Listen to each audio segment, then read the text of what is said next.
Tan Sri, Yes, sir. in 2009, the MACC was formed. Yeah. And the idea was this was going to be a glorious commission. Then we have 1MDB. Yeah. What happened? What happened to all these pledges, lovely things that you talked about? Because you were the second chief commissioner. Yes. There was someone else before. Yeah. But what happened to all the aspiration of Malaysia being corruption-free and so on? And sadly, a lot of us see it this way. It wasn't that the Malaysian agency was doing anything. It was the DOJ who basically exposed all of this and managed to get where we are today, leading to the new government on the 9th of May. Maybe you can give us an insight to it, because you cannot talk about the court case, Yeah. but what led to it?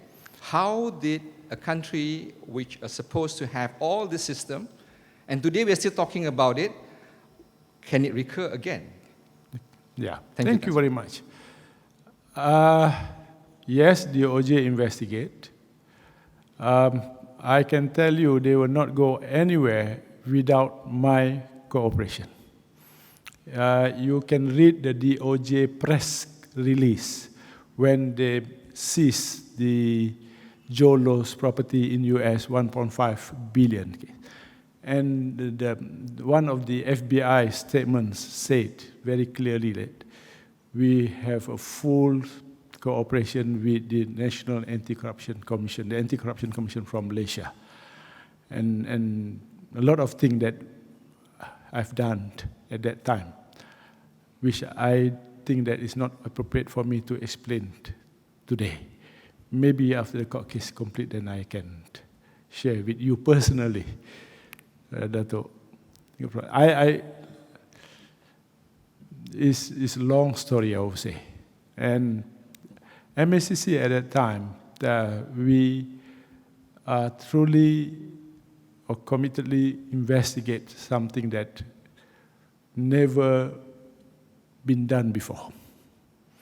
And that is due to the structure of the Anti-Corruption Commission are much different compared to the previous Anti-Corruption Commission or anti-corruption agencies. We have 5 committees which overseeing the Anti-Corruption Commission, which is one of the committee clearly monitor all the investigation being done by MACC, and any cases that we decided not to be prosecuted, we have to make a full presentation to the committee. And from that, you can see, if you look at what transpired during that time, the committee has stood up and make their position and make known to what they believe at that time. So that is happening. Of course, 2009, not only MACC, but at that time the government has introduced NKRA, is a reform on corruption, but again on 26 initiative. I'm not saying that it's no good, it's good, but insufficient. The reform that the government doing now is about 115, and the difference is one. We touch the root cause of corruption and the nerve of corruption. Out of 115 initiatives taken by the government decided to pursue with by launching the National Anti-Corruption Plan, out of 115, 35 is on political reform. As a lecturer in the Academy of International Anti-Corruption Academy in Vienna, I teach the subject of developing an anti-corruption strategy. And many countries fail because they do not really address the real issue of corruption, which involves politicians, especially the political reform. But the anti-corruption plan introduced by the government on January this year, 35, one of it, if you can see immediately, is declaration of asset by the politician, and politicians, especially MP, are not allowed to be the chairman of any GLC anymore. Previously, like you can see, FGV, Felda, Tabung Aziz, or Tabung Haji, and most of the GLC are chaired by the politicians, especially MPs. So that is a real reform. And the reform that the government is doing now is beyond normal reform. That normally in other countries, when they wanted to reform, they reform the anti-corruption agencies. From our study, reforming an anti-corruption agency is only one of the initiatives. But reforming the whole structure of the government institution is very crucial. So to answer your question, in 2009, yes, there is a reform. That's why if you look at when we investigate 1MDB at that time, there was a comment from the board member. Please look at the board 2016 and 2015, where comments made by, this one of the board members here, Dato' Azman Ujang. He knows what's really transpired. He knows how committed they are and we are in the investigation. They know what transpired, and the experience of turmoil during the investigation. He know about it. But I hope that the media don't cover what I'm saying. I don't want it to be. The trial is on. I don't want to give the detail unless and until if I call by the court. Thank you for the question. I can answer fully. All right, thank you. One question from the floor that I will be asking on behalf of. Investing and developing integrity is not cheap. How much has GIACC done in order to strengthen the compliance unit in the government agencies and corporate sector? For example, in the Royal Malaysia Police, by having less than 1% to look after over 130,000 policemen, how is GIACC able to convince that the government should look into this matter? So this person requires your comments on how much, in your personal view, that PDRM is fit enough to help face the establishment of IPCMC. Yes. Yesterday we have discussion with the police indeed. And I told them they have to strengthen their integrity unit. You know, there is international standard. Every one integrity officer, they should oversee, there should be 120 police officers. 100 police officers should be handled by one integrity officer. But the standard that they have now is about every one integrity officers handling 240. This is very big classroom. In a big classroom, the monitor cannot really control the discipline and all that. So we are asking them to come up with the new proposal to look and how to, because there is an IPCMC or outside body who looking after the discipline of police, and the police also want that their internal control and especially the investigation body for the discipline of the police officers should be strengthened. So is on the way, the process of improving their strength. Okay, thank you, Tan Sri. Just got a question. I'm not too sure if you can directly answer this question or not, but I'm going to ask it anyway. Will the MACC report to the Parliament instead of the Prime Minister's office? What do you mean by MACC report to the Parliament? Yeah, let me explain to the business model of, there are so many people talking about this subject, report to the Parliament, report to the Parliament, report to the Parliament. There are so many models. We are emulating the ICAC Hong Kong model, okay?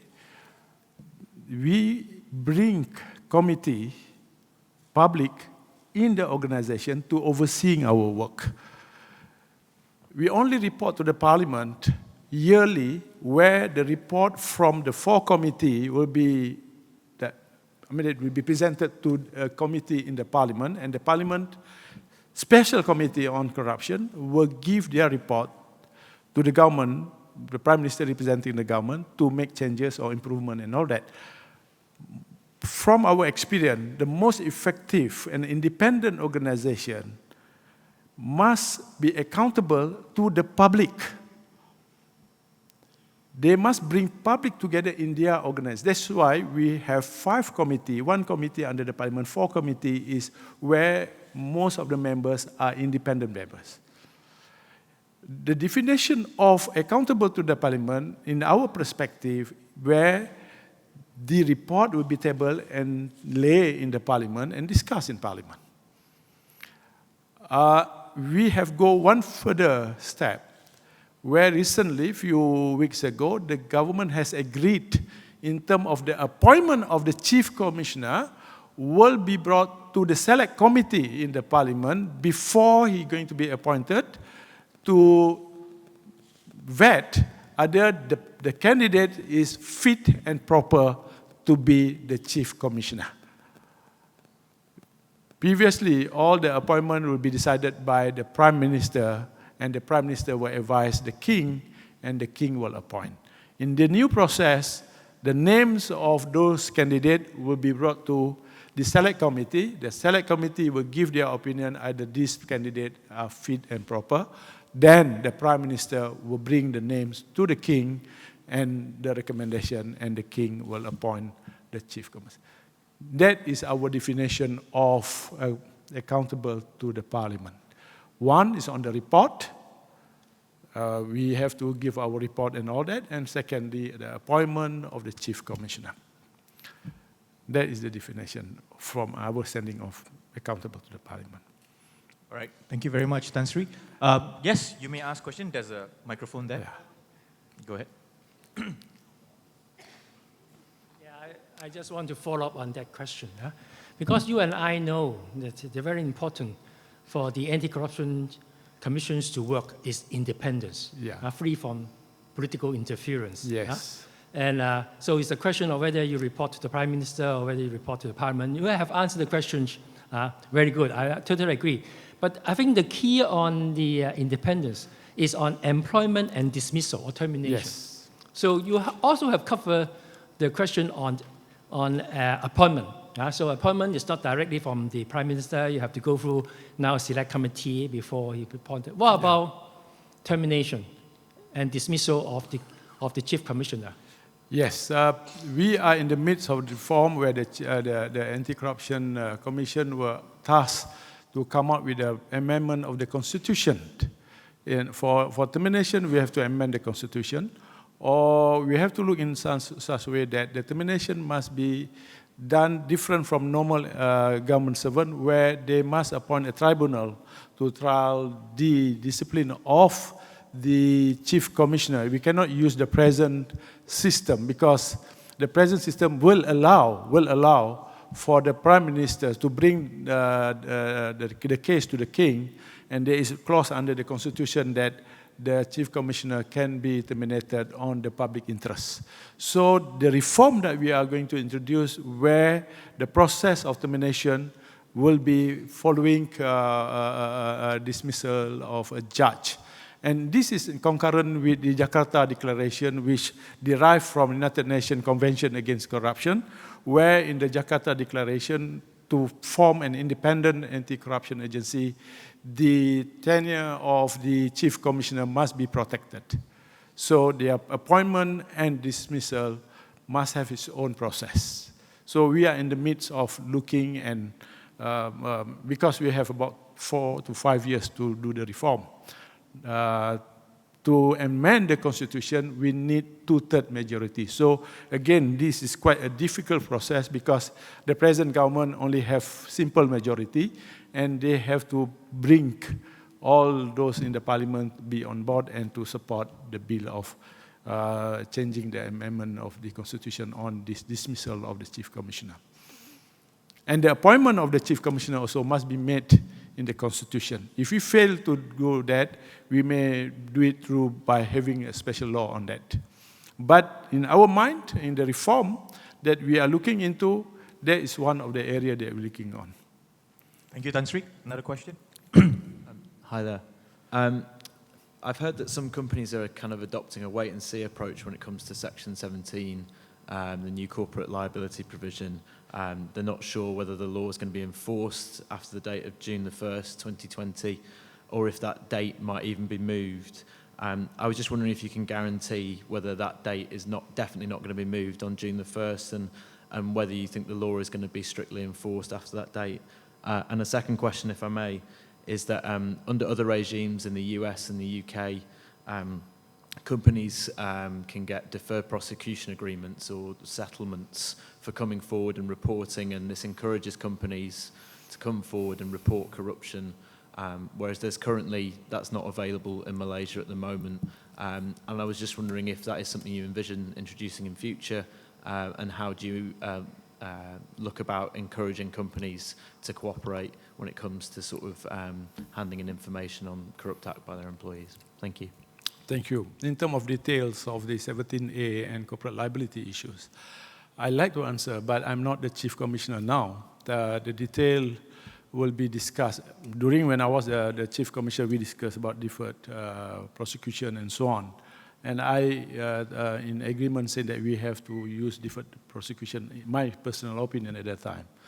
On the date of the enforcement, until today, is still the same date, unless and until all the corporate sector make a demonstration asking for delay. So at the moment, that is the date. And the detail of whether you're going to go for deferred prosecution and all that, I think let the present authority to answer, because they are still looking into a discussion with the authority and the AG chambers and so on. But again, I cannot answer on behalf of MACC because it is the authority now lies with the AG chambers and the Anti-Corruption Commission. But during my time, yes, I believe that we should hold like the UK and US on deferred prosecution. Thank you. All right. Any more questions? There's one more question. One more at the back. Yes. Tan Sri, often we read from news report or from the AG chambers that the case involved the former Chief Minister of Sarawak is no further actions.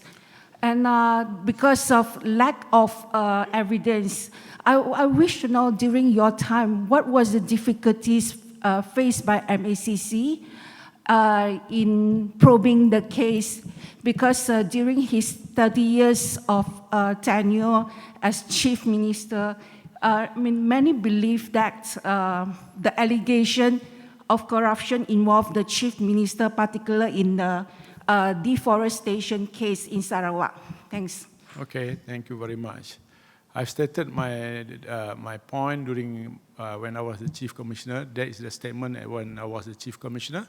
When the new Chief Commissioner, Datuk Shukri, took over his position as the Chief Commissioner, he also has made his statement when when the reporter asked for it. And the new Chief Commissioner also have answered saying that he will look, if I'm not mistaken, she will look into it. So let it be. And later you can ask her what happened, did MACC have completed the investigation.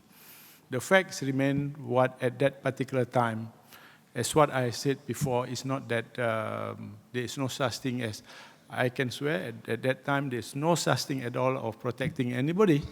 It's about evidence. That's all.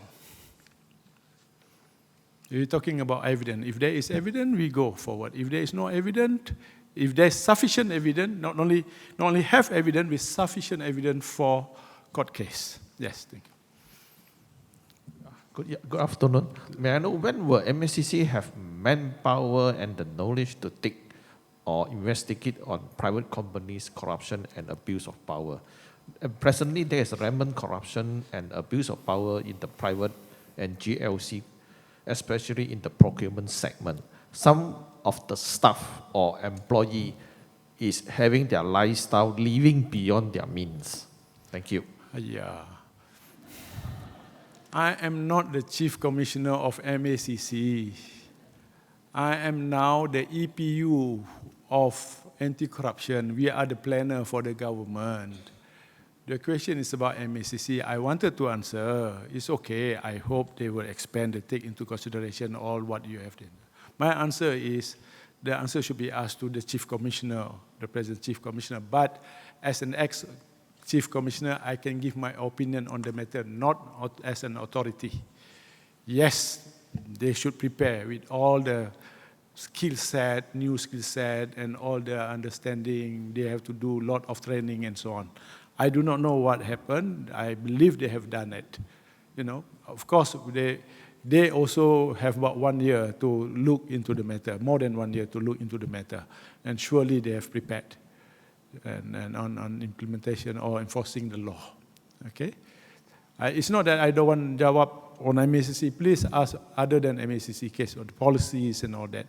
MACC I can answer, but on policy, yes. But on the detail and technical, it is the Chief Commissioner I do not have power. I do not control the Anti-Corruption Commission anymore.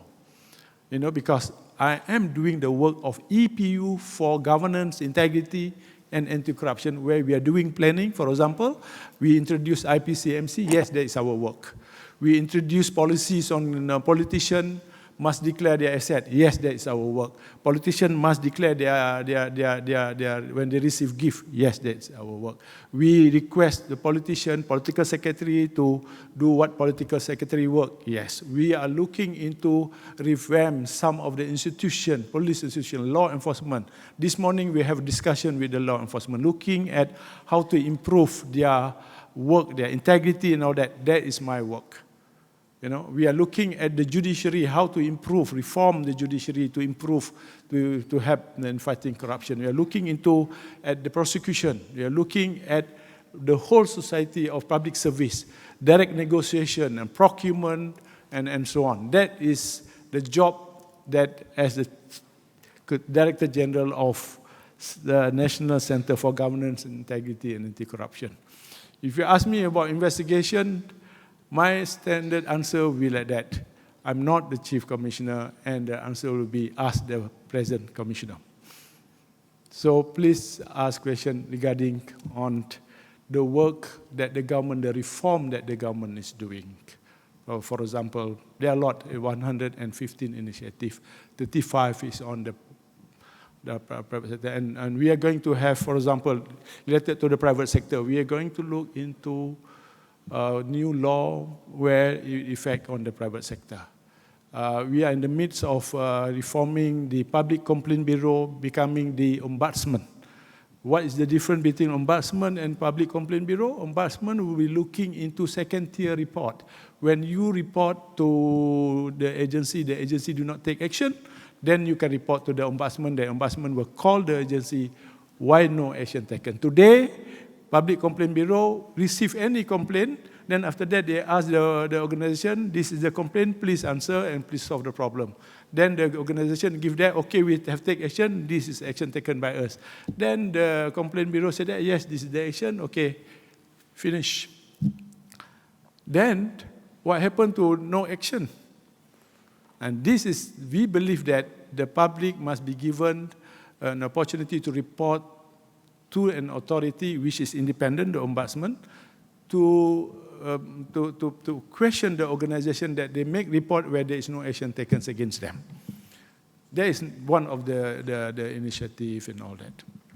There are a lot. If you look at the National Anti-Corruption Plan, is a lot. Is like creating a new Malaysia back.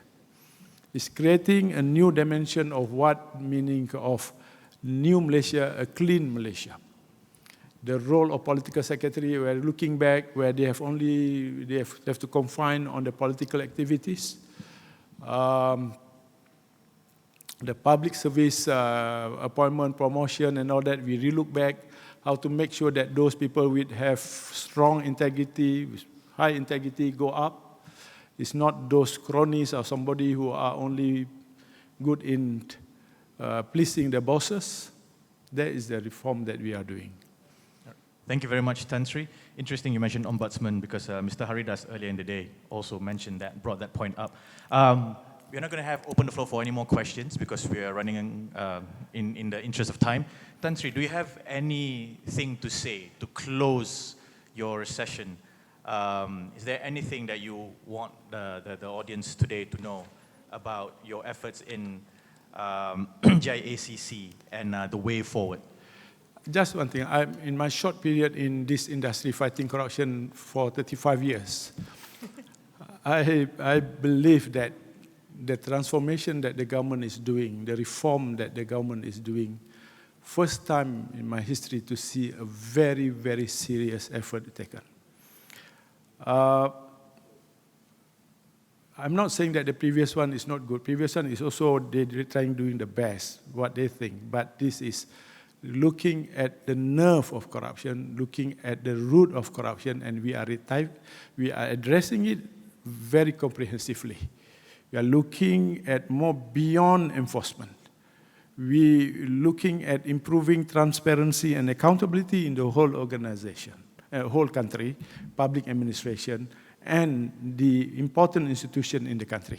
The only thing that we hope that the public to little bit be patient, and it takes some time.